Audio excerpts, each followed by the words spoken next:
Βασίλη, ο Δημήτρης Καπετανόπουλος τώρα αποφάσισε να κάνει μια στροφή στην καριέρα του, κυρίες και κύριοι. Έτσι λοιπόν, τον έχει αναλάβει η καλεσμένη μας και τους βρίσκουμε και τους δύο στο Ρομάντσο, διότι δεν ξέρω, από ό,τι φαίνεται, Αλεξάνδρα, πρέπει να έχει πολύ καλές επιδόσεις στον αργαλιό ο Δημήτρης μας. Δημήτρη. Είναι φανταστικός. Θα σου φέρω μια κουβερτούλα από τα χεράκια μου. Εντάξει. Ναι, είναι φανταστικό. Αν θες να σου φέρω κάτι από τα χεράκια μου. Αν μπορείς, ναι. Σε χρώματα ωραία. Μάθε τέχνη και άστινα. Έτσι ακριβώς, στους καιρούς που ζούμε.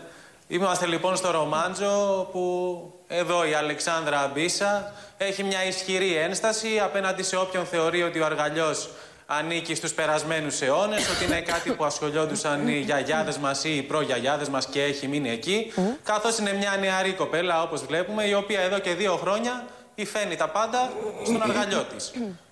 Περνάμε λοιπόν το λόγο στην ίδια να μας τα πει καλύτερα. Αλεξάνδρα. Και να δούμε τον αργαλιό. Λοιπόν. Αργαλιός, καλημέρα σας. Καλημέρα, Αλεξάνδρα, καλή χρονιά. Να τον δείτε και τον αργαλιό. Πώς προέκυψε ο αργαλιός? Καλή χρονιά. Πώς προέκυψε? Ναι. Ουσιαστικά είναι μια διαδρομή λίγο περίεργη, θα την έλεγα. Ξεκίνησα να σπουδάζω στο ΤΕΙ Αθήνας αρχιτεκτονική εσωτερικού χώρου, που ήρθα και σε επαφή με το ύφασμα σε πρώτη φάση. Τελειώνοντας τις σπουδές μου, ήθελα να ασχοληθώ παραπάνω με το ύφασμα, αλλά νομίζω ότι πολύ σημαντικό ρόλο έχει παίξει το γεγονός ότι κατάγομαι μάλλον από το Μέτσοβο. Μια περιοχή η οποία φημίζεται για τα υφαντά της. Έχω περάσει όλες μου τις διακοπές από μικρό παιδί στο σπίτι της γιαγιάς μου και του παππού μου, που είναι γεμάτο από υφαντά που έχει φάνει η γιαγιά μου. Άρα ήσουν εξοικειωμένη. Αυτά τα δύο ήρθαν και δέσμοι. Ναι. Είχα τα ερεθίσματα, απλά έλειπε η μικρή λεπτομέρεια που θα με οδηγούσε εκεί πέρα. Οπότε νομίζω μέσα από τις σπουδές μου κάπως ήρθε και έδεσε όλο αυτό. Και έτσι την επόμενη χρονιά, αφού πήρα το πτυχίο μου, βρίσκομαι στο Μέτσοβο για 1 χρόνο, όπου η θεία μου η Αθηνά πια μου μαθαίνει τη τέχνη της υφαντικής. Και στη συνέχεια έρχεται ένα μεταπτυχιακό στο Λονδίνο, που είναι σχέδιο υφάσματος με εξειδίκευση στον αργαλιό. Αλεξάνδρα, πόσο εύκολο... Να πούμε ότι η Αλεξάνδρα... Να πούμε, Αλεξάνδρα, ότι έχει κάνει μεταπτυχιακό στον αργαλιό. Δηλαδή δεν ασχολείται απλά με τον αργαλιό. Το έχει σπουδάσει κιόλας το θέμα. Μα αυτό ήθελα να ρωτήσω. Ναι, στο Λονδίνο. Σε συνδυασμό με τις σπουδές πάνω στο αντικείμενο, πόσο εύκολο ήταν να το εφαρμόσεις αυτό στην Αθήνα?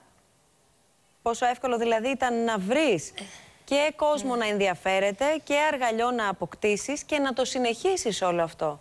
Γιατί οι περισσότεροι, αν όχι όλοι, το έχουν στο βαθύ παρελθόν θαμμένο.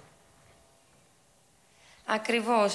Η αλήθεια είναι ότι είναι τόσο λίγα τα άτομα τα οποία ασχολούνται με τον αργαλιό, που κατά κάποιο τρόπο είναι και εύκολο να τα συναντήσεις. Γιατί αν πεις σε κάποιον ότι ασχολείσαι με τον αργαλιό ή ότι ψάχνεις νήματα ή ότι θέλεις κάτι και απευθυνθείς σε κάποιον που ήδη ξέρεις ότι ασχολείται με αυτό, αμέσως θα σου πει ότι υπάρχει και ο άλλος που είναι εκεί. Οπότε κατά κάποιο τρόπο όλοι συνδέονται μεταξύ τους. Υπάρχουν άνθρωποι οι οποίοι ασχολούνται, και ο αργαλιός που έχω εδώ πέρα είναι από έναν άνθρωπο που φτιάχνει αργαλιούς στην Αθήνα.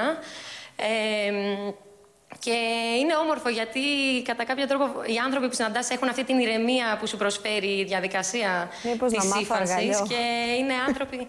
Νομίζω, Αλεξάνδρα, πρέπει να μάθω λειτουργεί αργαλιό. και ψυχοθεραπευτικά. Ναι. Νομίζω. Θα ήταν πολύ όμορφο, νομίζω, για όλους. Μέχρι πότε μπορούμε να σε συναντήσουμε στο Ρομάντσο? Είναι μόλις το ξεκίνημά μου, οπότε φαντάζομαι ότι μέχρι το Μάιο σίγουρα είμαι εδώ πέρα.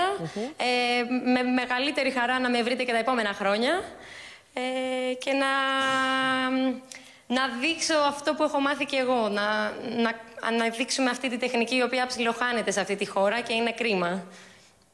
Σε ευχαριστούμε πάρα πολύ. Καλή συνέχεια σου ευχόμαστε. Εγώ σας ευχαριστώ. Ευχαριστούμε πάρα πολύ. Η Αλεξάνδρα Μπίσα, κυρίες και κύριοι, χειρίστρια αργαλιού με σπουδές, όχι έτσι απλά και μόνο εμπειρικά. Στο Ρομάντσο θα τη συναντήσετε. Εκεί θα συναντήσετε μάλλον και τον Δημήτρη Καπετανόπουλο, ο οποίος, από ό,τι πληροφορηθήκαμε, έχει ταλέντο στον αργαλιό. Εγώ, από ό,τι καταλαβαίνω, το πήρα το μήνυμα, θα σπεύσω να μάθω αργαλιό. Όπως λέει και ο σκηνοθέτης μου, ο Βασίλης ο Μητρόπουλος, στον αργαλιό θα το ρίξουμε τώρα. Ναι, Βασίλη μου, αν υπάρχουν προβλήματα στον αργαλιό, αν να μας ηρεμήσει, αργαλιός. Κάτι ξέραν οι παλαιότεροι.